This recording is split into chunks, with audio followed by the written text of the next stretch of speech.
అయితే లక్షల ఓట్ల మెజార్టీ తోటి చాలా స్థానాల్లో ఉండగా తర్వాత ఇక్కడ మహబూబ్ నగర్ తర్వాత ఇక్కడ మెదక్ సంబంధించి అంటే తక్కువ అంటే హెడ్జ్లో ఉన్నటువంటి పరిస్థితి మాత్రం కనిపిస్తూ ఉంది. ఏది ఏమనేప్పటికీ ఇక్కడ భారతీయ జనతా పార్టీకి గతంలో 4 సీట్లు ఉన్నటువంటి భారతీయ జనతా పార్టీ ఇప్పుడు 8 సీట్లకు పుంజుకుంది.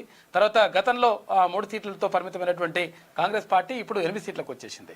అయితే ఎవరైనా కానీ డబుల్ డిజిట్ దాటుతామని చెప్పేసి అక్కడ భారతీయ జనతా పార్టీ ఇటు కాంగ్రెస్ కూడా చెప్పినటువంటి పరిస్థితి. అయితే అది జరగకుండా సగం సగం అంటే భారతీయ జనతా పార్టీ సగం తర్వాత ఇక్కడ కాంగ్రెస్కి సగం వచ్చింది.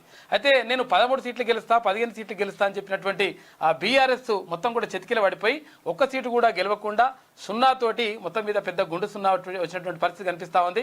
కేసీఆర్ కేటీఆర్ అహంకారానికి ఇది మొత్తం కూడా ప్రజలు చెక్ పెట్టినట్టుగా కనిపిస్తూ ఉంది అంటూ చాలామంది రాజకీయ విశ్లేషకులు చెప్తున్నటువంటి మాట.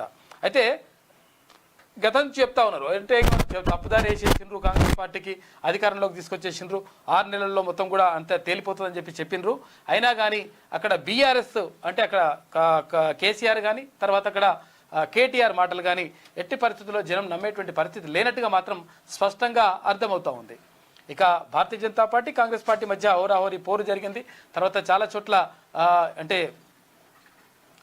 ఒక్కొక్క చోట కాంగ్రెస్ పార్టీ ఒక్కో చోట భారతీయ జనతా పార్టీ ఆధిక్యం కనబరుస్తూ వస్తున్నటువంటి పరిస్థితి మాత్రం కనిపిస్తాం. ఇక మహబూబ్ నగర్ లో మాత్రం బిగ్ బ్రేకింగ్ న్యూస్ అందుతుంది. 3000 ఓట్ల పైచీలకు తేడాతో భారతీయ జనతా పార్టీ అభ్యర్థి డీకే అరుణ విజయం సాధించినట్టు వార్తలు మాత్రం వస్తా ఉన్నాయి.